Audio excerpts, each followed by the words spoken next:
Olá a todos e sejam bem-vindos ao meu canal no YouTube, Palavra Viva de Esperança. Hoje vamos mergulhar sobre um Deus poderoso, justo e santo. 1 Samuel 6. Versículo 1 a 7.1. Se está é sua primeira vez aqui, não se esqueça de se inscrever e clicar no sininho para não perder nenhum dos nossos próximos vídeos. E se você já é assinante, obrigado pela fidelidade. Sem mais delongas, vamos direto ao assunto de hoje. Um Deus poderoso, justo e santo. 1 Samuel 6. Versículo 1 a 7.1. Introdução em nosso estudo do livro de 1 Samuel. Estamos no momento em que a Arca da Aliança é encontrada entre os filisteus. Eles a aproveitaram durante a vitória contra o exército de Israel. Os filisteus colocaram a arca no templo do seu deus Dagom, como uma espécie de troféu de guerra, mas a sua presença causou grande infortúnio no seu território. Primeiro, o falso deus Dagom sofreu a humilhação de ver sua estátua 2 vezes jogada ao chão e até decapitada pela força invisível do Eterno. Todos na cidade e arredores foram atingidos pela praga das hemorroidas, ou tumores causados por uma espécie de praga, e muitos morreram por causa disso.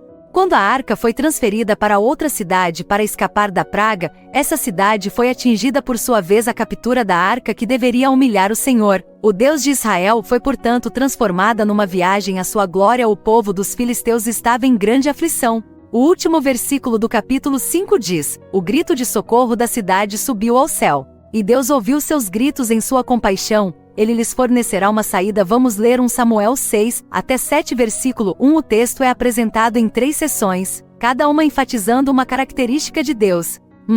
A capacidade de Deus de controlar os eventos, versículos 1 a 12. 2. A justiça de Deus, versículos 13 a 18. 3. A santidade de Deus, versículo 19 até 7. Versículo 1. A capacidade de Deus de controlar os eventos, 6. Versículos 1 a 12. A primeira característica de Deus, a sua capacidade de controlar os acontecimentos, foi debatida entre os filisteus que lutavam contra esta epidemia. Eles sabiam que a arca do Senhor deveria ser devolvida ao seu lugar em Israel, mas alguns não estavam totalmente convencidos de que o ferimento que sofriam estivesse relacionado com a presença da arca. Poderia ter sido uma coincidência. 9. A demissão serviria de teste, mas o fato de estarem discutindo isso é mostrado pelo narrador como uma demonstração de que Deus controla não apenas os acontecimentos naturais, mas também as ações dos homens. Foi em resposta aos seus gritos de angústia que Deus garantiu que eles chegassem a esta convicção de devolver a arca. É também no exato momento em que 7 meses se passaram. 6. Versículo 1. Deus costuma usar o número 7 na Bíblia para se referir à sua obra. Julgamento dos filisteus acabou. Por esta época da história, sua reflexão foi feita a nível religioso, e não a nível político. Eles então consultaram seus sacerdotes e seus adivinhos, que lhes aconselharam diversas coisas, não endurecendo o coração para resistir ao Senhor. Lembre-se da mão poderosa do Senhor que atingiu o Egito e o faraó quando os hebreus eram seus escravos. O Senhor não cessou de golpeá-los até que eles deixaram seu povo ir. Portanto, eles deveriam glorificar o Deus de Israel, até mesmo acima de seus próprios deuses. Não mande embora a arca vazia, mas acrescente uma oferta pela culpa. Era uma forma de verificar se o Senhor estava realmente zangado com eles. Iriam oferecer 5 imagens de hemorroidas douradas e 5 ratos dourados, os ratos representando o contágio como agente espalhador da doença. Era menos o valor do ouro dos objetos que era significativo do que a admissão pública de sua culpa coletiva para com o Eterno. 5 para os 5 duques e as 5 cidades principais. Se a praga cessou porque eles conseguiram apaziguar a ira do Senhor, então ele foi realmente o autor desta praga. Pegue uma nova carruagem para transportar a arca 0 km no odômetro, que vem direto da concessionária, que tem cheiro de couro novo, que nunca foi usado para uso profano ou sagrado, para honrar o Senhor e garantir que a carruagem não fosse contaminada. À sua vista ter a carroça puxada por 2 vacas que nunca foram obrigados a puxar nada, como nunca foram treinados. Isso será a prova de que estão indo para onde querem e não na direção habitual, que estão amamentando e cujos bezerros são trazidos para casa como normalmente gostariam de voltar para se juntar aos seus pequeninos. Se forem para Bet-Semeque, isso provará que são guiados pelo Senhor. Por que Bet-Semeque? Simplesmente porque foi a primeira cidade na fronteira do território de Israel. Pela rota mais direta, os filisteus fizeram exatamente o que foi aconselhado.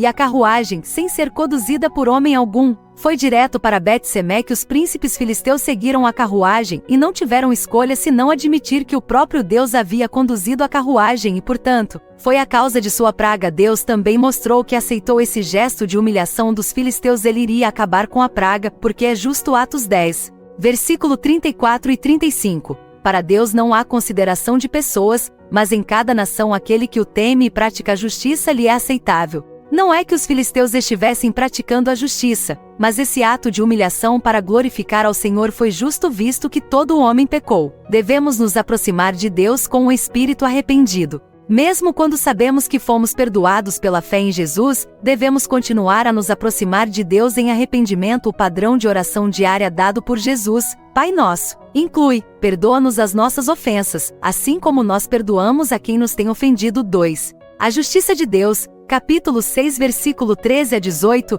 isto nos leva à segunda característica de Deus, sua justiça. Quando os habitantes de Bet-Semes viram a Arca da Aliança chegar, eles se alegraram. Então Deus não os abandonou. A carruagem, conduzida pelo Senhor, foi direto para o campo de Josué e parou ali.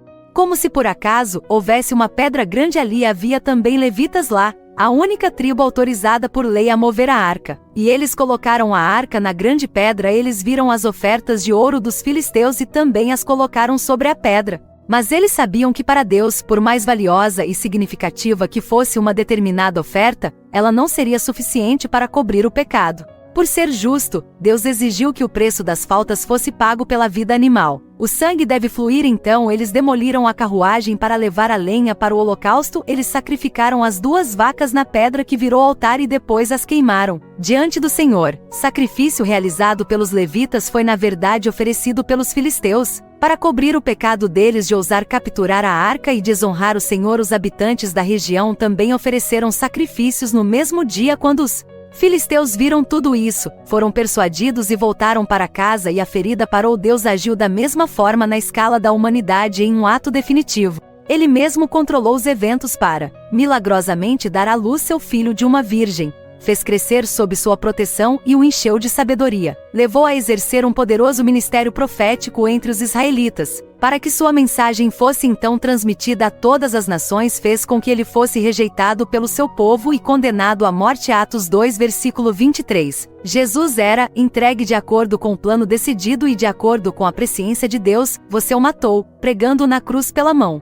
dos ímpios. Por que Jesus teve que morrer? Como um sacrifício pelo pecado dos homens, sua vida teve que ser doada. Seu sangue teve que correr para pagar o preço de todos aqueles que se aproximam de Deus com o coração arrependido, com fé em Jesus, ao contrário dos animais que foram oferecidos no Antigo Testamento. Seu sacrifício não apenas apazigua temporariamente a ira de Deus e proporciona ao homem um pouco mais de vida. Seu sacrifício satisfaz plenamente a justiça de Deus, proporciona vida eterna. 3. A santidade de Deus, capítulo 6. Versículo 19 até 7. Versículo 1. Deus recorda então, através do terceiro acontecimento deste capítulo, outro traço do seu caráter, a sua santidade. A humilhação dos filisteus passou para a história, mas também o julgamento de Bet-Semeque. Deus matou 70 homens. Texto hebraico também contém as palavras 50 e 1000. Alguns traduziram 50.000 e 70 homens, o que é implausível, porque o autor certamente teria arredondado para 50.000. E porque a cidade de Bet-Semeque não era tão grande, seria melhor traduzir, eu acho, 70 homens, ou 50 homens em 1000. Há uma grande diferença entre 70 e 50.000, mas o importante é que eles morreram. Realmente deveria ser colocada no tabernáculo, no lugar santíssimo atrás do véu, onde apenas o sumo sacerdote poderia entrar, uma vez por ano. Se o sumo sacerdote fosse lá sem primeiro se purificar, ele morreria. Os habitantes de Bet-Semeque, apesar da sua alegria e dos seus sacrifícios, não temeram aproximar-se da santidade de Deus, como moscas que se aproximam de uma lâmpada, e ali foram queimados. Enquanto lamentavam seus mortos, os moradores perceberam uma verdade importante: quem pode permanecer na presença do Senhor, este Deus Santo? V20. A arca teve que sair de lá, mas ir para onde? E não havia dúvida de que eles mesmos carregassem isso. Os habitantes de Queria-Yarim então concordaram em ir buscá-la. Por que não em Shilo, onde ela estava antes? Certamente porque Eli e seus filhos morreram condenados por Deus. A arca foi instalada na casa de Abinadab, que morava em uma colina com vinha ao Senhor, rei do seu povo. que a sua arca habitasse no lugar mais alto da região. Seu filho Eleazar foi consagrado para guardar a arca e assim evitar que outras tragédias acontecessem com a arca. Era um lugar temporário para a arca, mas permaneceria lá por muitos anos, até que o rei Davi a trouxesse para Jerusalém. Quem pode permanecer na presença do Senhor, este Deus Santo? Uma pergunta que todo homem deveria se fazer. Mesmo Moisés não podia ver a face de Deus. De acordo com Êxodo 33:20, você não poderá ver meu rosto, pois o homem não pode me ver e viver. Se o sacrifício de Jesus apenas pagasse pelos nossos pecados, ainda poderíamos temer um dia estar na presença de Deus, mas Jesus faz mais do que isso. Ele nos torna santos. Efésios 5, versículo 25 ao 27. Cristo amou a igreja e se entregou por ela, para santificá-la depois de tê-la purificado pela água e pela palavra, para fazer esta igreja aparecer diante dele gloriosa, sem mancha nem ruga, nem nada parecido, mas santa e sem mancha. É portanto possível imaginar sem medo o dia do encontro com o Criador. Conclusão: Deus é poderoso para controlar os acontecimentos, até mesmo as ações dos homens. Ele trouxe sua arca de volta a Israel sem a ajuda de nenhum de seus servos, pela mão de seus inimigos. Para sua glória, não tenhamos dúvidas de que Ele pode e irá realizar seu plano em nossas vidas. Para sua glória, Deus é justo. Lembremos-nos sempre que a única maneira de nos reconciliarmos com Ele e evitar a condenação é através do sacrifício de Jesus. Como Ele é justo, quem crê em Jesus não perecerá, mas terá a vida eterna. Deus é santo. É porque Jesus nos torna santos que podemos estar na presença de Deus. Não vamos perder tempo e nos santificar agora, rejeitando o pecado. 1 Tessalonicenses 4, versículo 7. Pois Deus não nos chamou para a impureza, mas para a santidade. Hebreus 12, versículo 14. A santificação sem a qual ninguém verá o Senhor. 5. E é isso, por hoje é tudo. Espero que esse vídeo sobre um Deus poderoso, justo e santo, 1 Samuel 6, versículo 1 a 7.1 você gostou e aprendeu algo novo. Fique à vontade para deixar um comentário abaixo para compartilhar sua opinião e tirar suas dúvidas. Adoro ler seus comentários. Se ainda não fez, lembre-se de curtir o vídeo e se inscrever para não perder conteúdos futuros. Obrigado por assistir e até breve para um novo vídeo.